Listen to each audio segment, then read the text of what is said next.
In today's video, I'm going to teach you how to use Elementor Pro's checkout widget to create a beautifully customized checkout page for your online store.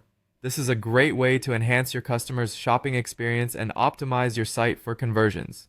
So, let's dive right in and get started on crafting a refined, user-friendly checkout process. First, you'll want to fire up your Elementor editor and navigate to the page where you'd like to add your checkout form.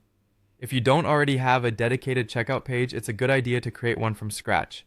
This keeps things organized and ensures that your checkout process is streamlined and easy for your visitors to navigate. Once you're in the editor, you'll see the widget panel on the left-hand side. Go ahead and search for the checkout widget in the Elementor Pro section. Drag and drop it right onto your page canvas where you want it to appear. With the widget added, you can now customize it to align with your brand's aesthetic and needs. Click on the Style tab to tailor your checkout page's appearance. Here, there's plenty of flexibility, so feel free to change your colors, typography, and spacing to ensure that it matches your website's style guide. It's important to maintain consistency and clarity in design to build trust and keep your visitors focused on completing their purchases. Take your time here, as a visually appealing checkout can often lead to fewer abandoned carts. Now, let's fine-tune the functionality of the checkout. Head over to the Content tab where you'll find options to tailor the form fields and checkout settings.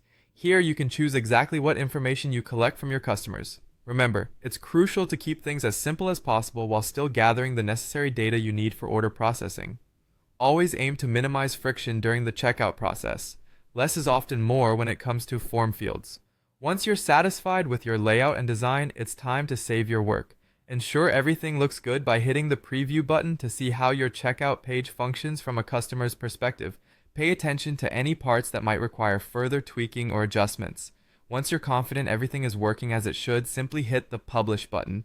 Finally, it's crucial to test your checkout to ensure that all transactions process correctly. This includes checking discount codes, special offers, and making sure that various payment methods operate smoothly. You can perform a mock purchase to walk through the process firsthand. It helps you identify any user experience issues that might not be apparent at first glance. And there you have it. You've customized and tested your new Elementor Pro checkout page. Well done. Remember, a well-designed and functional checkout is a powerful component of e-commerce success.